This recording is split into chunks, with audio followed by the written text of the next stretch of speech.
রাধে রাধে বন্ধুরা, তোমরা সবাই কীরকম আছো? আশা করছি খুব ভালো আছো, সুস্থ আছো। এক গ্লাস চিয়া সিডের সাথে আজকের দিনটা শুরু করছি। কোনো দিনই তোমাদের সকালের রুটিনটা দেখানো হয় না, কারণ আমি একটু দেরি করেই উঠি। আর এই চা কিন্তু বানিয়ে এনেছে দেবলীনার বাবা। তো হঠাৎ করেই গতকাল রাতে আমাকে বলছে যে আজকে থেকে লাল চা খাবো। আমি বললাম ঠিক আছে, লাল চা খাওয়া তো অবশ্যই ভালো। আর যে দুধটা দিয়ে তুমি চাটা বানাতে, সেই দুধটা বরঞ্চ নিয়ে এসে এই মুসলিটা দিয়ে খেয়ে নিও, তাহলে তোমার ব্রেকফাস্টটা বেশ ভালোই হয়ে যাবে। ও করেছে একটা ভুল, এর মধ্যে দিয়ে দিয়েছে অল্প একটু চিনি। আমি ওকে খেজুর দিয়ে খেতে বলেছিলাম, আমি তো চিনি খাই না। তো যাই হোক, এইদিকে দেখো, সেদিন যে রিয়াদের বাড়ি থেকে এনেছিলাম দোপাটি ফুলের গাছটা, এই গাছে কিন্তু দুটো ফুল ধরেছে, বেশ সুন্দর লাগছে। আমার বারান্দায় এই দুটো ফুল যেন আরও শোভা বাড়িয়ে দিয়েছে।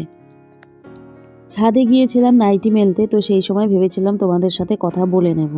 তো একটা ফোন চলে আসলো, তো ফোনটা নিচেই ছিল। মেয়ে আবার ফোনটা নিয়ে গিয়ে আমাকে ছাদে দিল।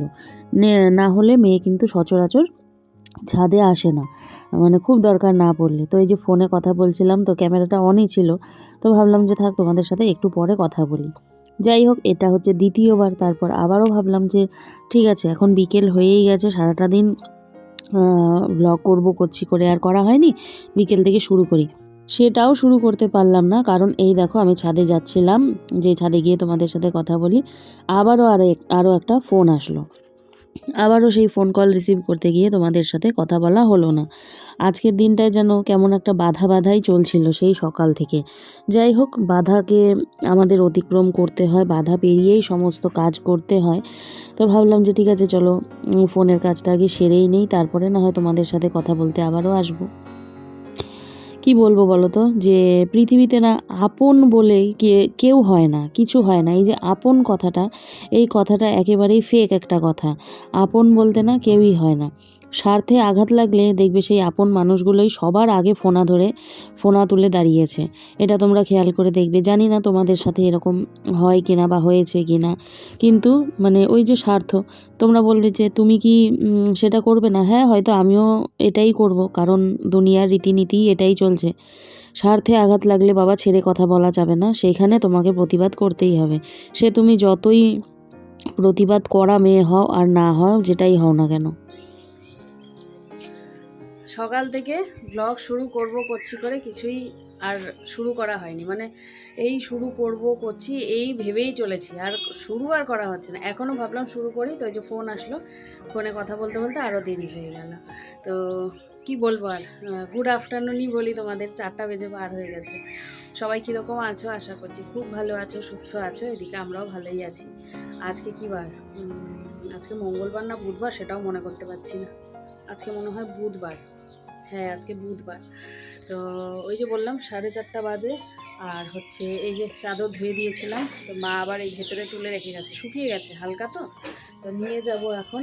আর আজকে কিছু বলার নেই তোমাদের। আমি মানে নিজের মধ্যেই নিজে একটা চ্যালেঞ্জ নিচ্ছি, যে দেখি এই বিকেল থেকে ব্লগ শুরু করে আমি সেই ব্লগটাকে টেনে নিয়ে যেতে পারি কতটা। তো যতটুকু পারবো দেখি তোমাদের সাথে শেয়ার করতে পারি কিনা। যদি দেওয়ার মতো হয় তাহলে শেয়ার করব, না হলে ব্লগ গুটিয়ে রেখে দেব। এই হচ্ছে কথা।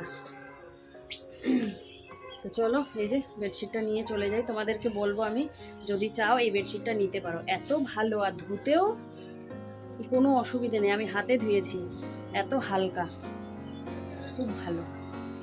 নাইটি দুটোও শুকিয়ে গেছে। মেয়ে ঘরে পড়তে বসেছে, খাওয়া দাওয়া হয়ে গেছে। বললাম না করছি, করতে করতে রান্না বান্না কিছুই তোমাদের আর দেখানো হয়নি। ও ফোনটা রেখেই চলে যাচ্ছি।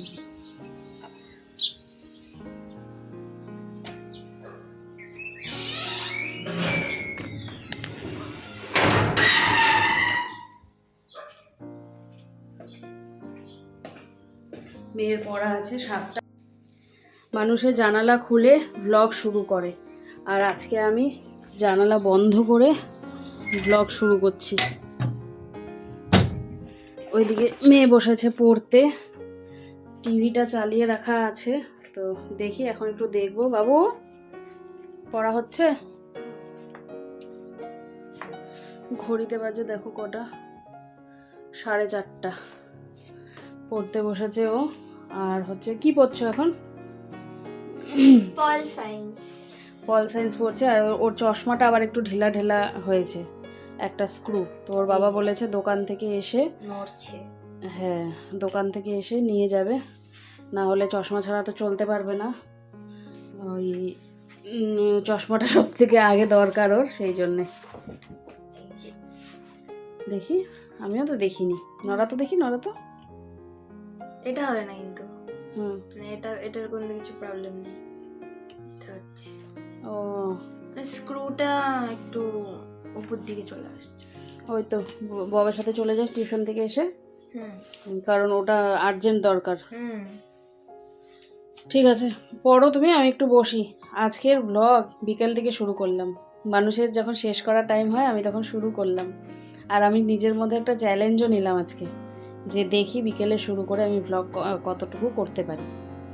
আর হচ্ছে যদি করতে পারি কমপ্লিট হয় দিব, আর যদি না হয়, এদিকে টাকা অন্ধকার হয়ে যাচ্ছে, কেমন যেন একটা রিফ্লেকশন হচ্ছে লাইটের। যদি না করতে পারি তাহলে ব্লগ গুটিয়ে রেখে দেবো। গুটিয়ে হ্যাঁ, দেখেছি। পারবো। অন্যমাকে বলতে হবে একটা শার্টনার এনে দিতে। ও অন্যমার কাছে আমাকে আমার বেঙ্গলি ম্যাম 3টা পেন দিয়েছে, দেখবে?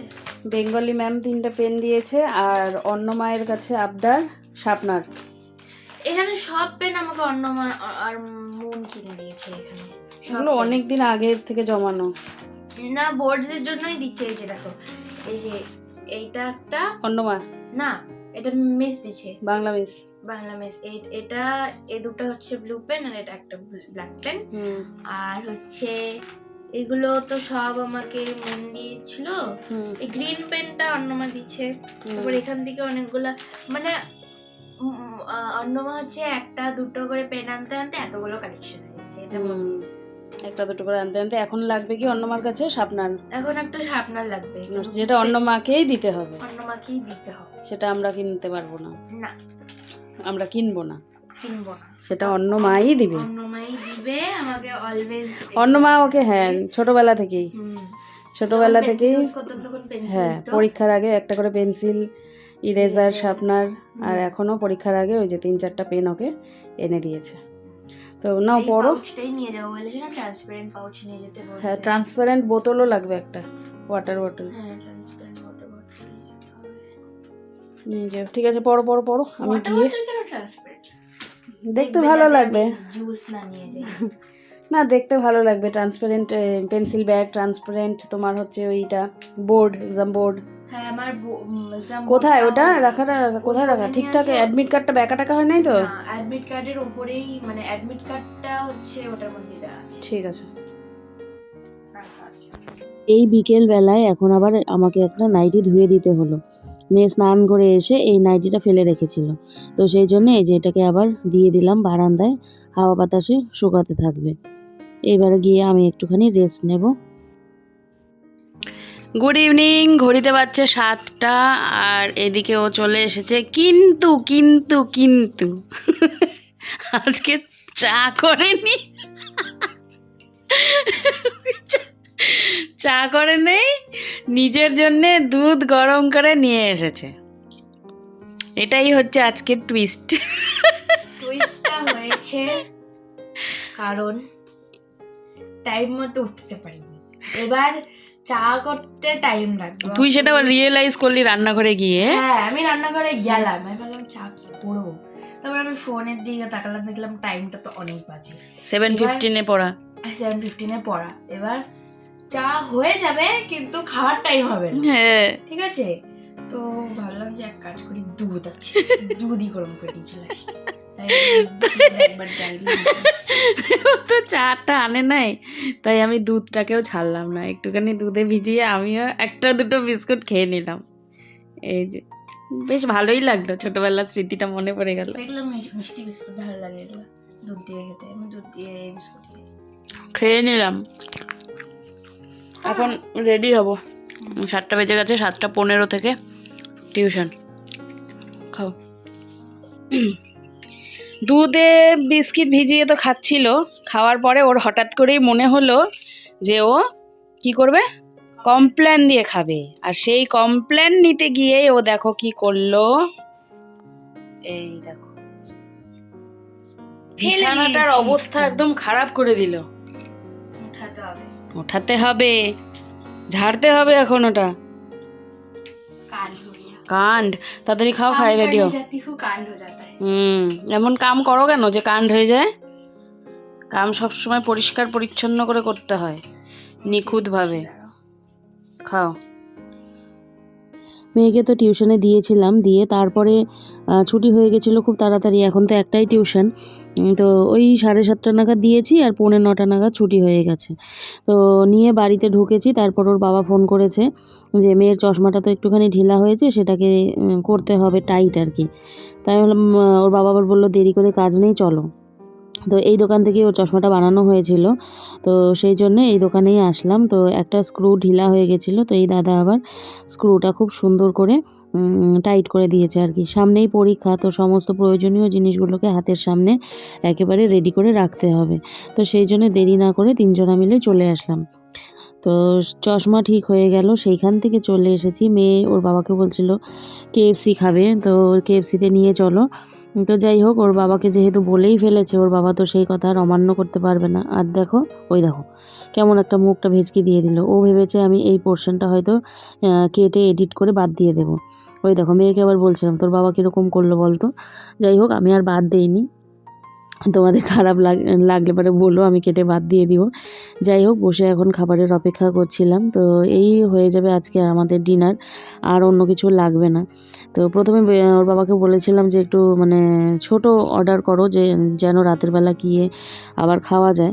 তো যেহেতু বুধবার ছিল, তো সেহেতু KFCতে অফারও চলছিল, তো ওই ছোট টাকাতেই আমরা কিন্তু বড় পেয়ে গেছি আর কি, ওই অফারে।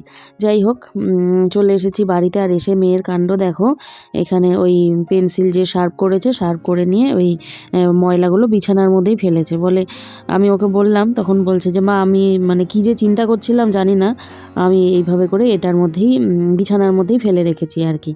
তো যাই হোক, এখন তুলছে আর এরপরে ঝেড়ে দেবো বিছানা। তো রাত প্রায় এখন অনেকটাই তো পড়ছিলই আর কি। তোমাদের বলেইছি, ও সকালে পড়ার থেকে কিন্তু রাতের বেলা পড়াটা বেশি প্রেফার করে। সকালে ওকে শুতে ঘুমাতে মোবাইল টিপতে দেখা যায়, কিন্তু রাতের বেলাও খুব সিরিয়াস হয়ে পড়ে কিন্তু। সন্ধ্যার পর থেকে আর তোমাদের সামনে আসাও হয়নি, কথাও বলা হয়নি। ভেবেছিলাম কিছু কিছু করব, কাজকর্ম, খাওয়া দাওয়া সমস্ত কিছু দেখিয়ে টেখিয়ে তারপরে ভ্লগটা আমি তৈরি করে নেব তোমাদের জন্যে।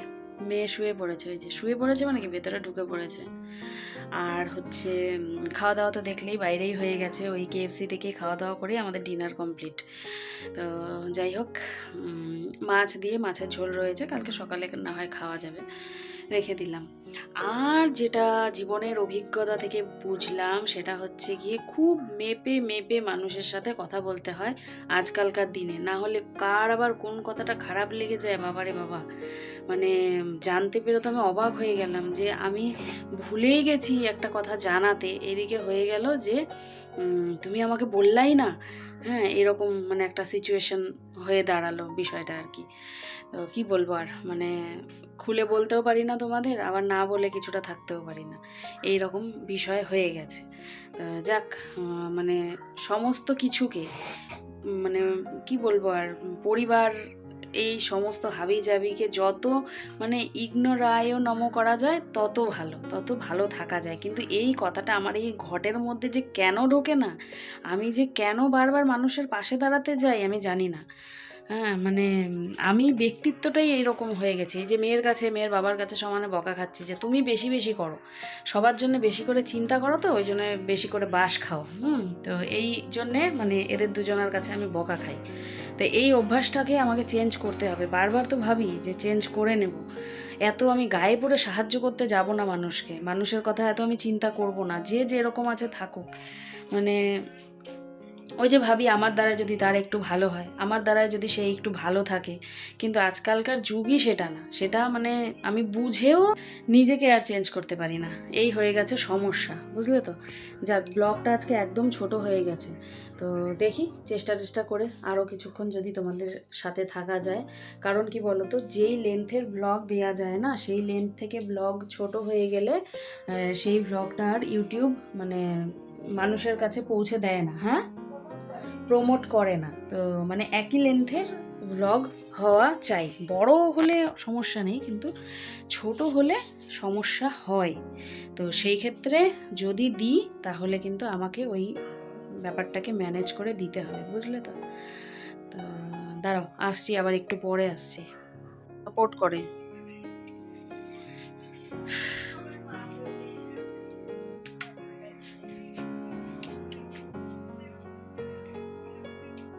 মশারির একটা কোণা টাঙিয়েছি, বাকিগুলো ওর বাবাকে টাঙাতে বলছি, জানি না টাঙাবে কি না। আর আমি ততক্ষণ তোমাদের একটা জিনিস দেখাই।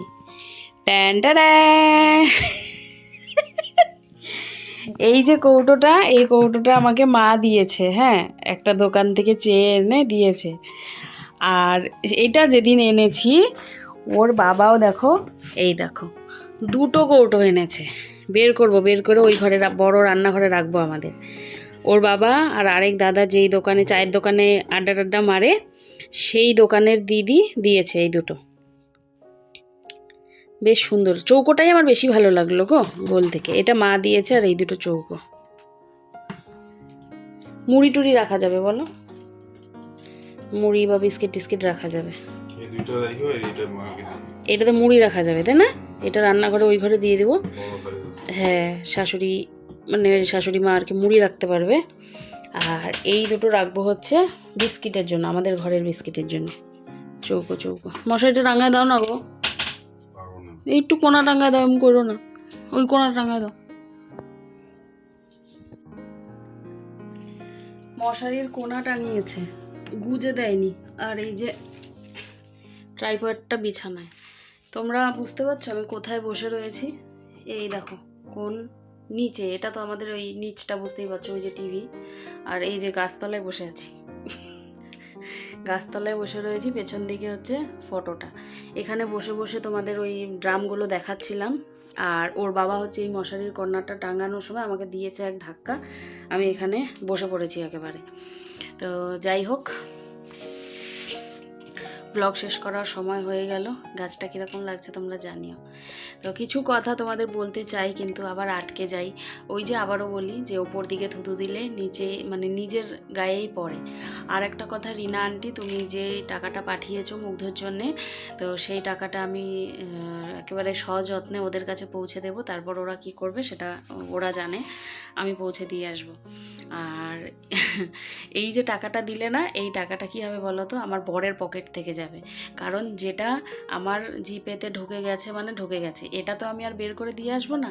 এবার গচ্ছা যাবে কার বলো তো, আমার বরের। ওর থেকে নিয়ে আমি দিয়ে আসবো ক্যাশ টাকাটা, আর যেটা আমার কাছে ঢুকলো সেটা রয়েই যাবে। সেই জন্য যখনই আমার মানে মুগ্ধর জন্যে বা ওই বাড়ির জন্য কিছু টাকা পয়সা ঢোকে, সেটা কিন্তু আমার বরের লস হয়, বুঝলে, কারণ ওর পকেট থেকে যায়। বেশ একটা ভালো ব্যাপার হয়েছে। তো যাই হোক, চলো ব্লগ শেষ করার সময় হয়ে গেল। আজকে মনে হয় অনেক বকর করলাম তোমাদের সাথে। কতটা কি বলতে চাইলাম আর পারলাম জানি না, তবে হ্যাঁ, একদিন অবশ্যই তোমাদের খোলাখুলি করে সব কিছুই বলবো। এই হচ্ছে কথা।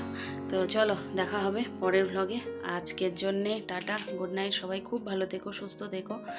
আর যারা নতুন বন্ধু আছো চ্যানেলটিকে সাবস্ক্রাইব করে নিও। আজকের ভ্লগটা ইন্টারেস্টিং হয়নি আমি জানি, তো বিষয়টা হচ্ছে এক একদিন দেখবে ইচ্ছে করে না। আর দুদিন থেকে মাথাটাও একটু ব্যথা করছে, ঘুমের প্রবলেম হচ্ছে। তো ভেবেছিলাম এডিট করব না। আসলে ভ্লগ তো বানানোই যায়, সমস্যাটা হয়ে যায় এডিটের সময়। মাথাটা খাটাতে হয়, মাথা খাটিয়ে এডিট করতে হয়। তো মানে সেটার জন্য মাথাটা ব্যথা করে। না হলে তো ক্যামেরা লাগিয়ে কাজ করাই যায়, তাই না বলো? এবার যখন ভ্লগটা বানানো হয়ে যায় তখন আর ইচ্ছে করে না যে ফেলে রাখি, তখন মনে হয় কষ্ট করে হলেও এডিটটা করেই নিই। এই হচ্ছে কথা। তো চলো, আর কথা বলছি না, দেখা হচ্ছে পরের ভ্লগে। টাটা।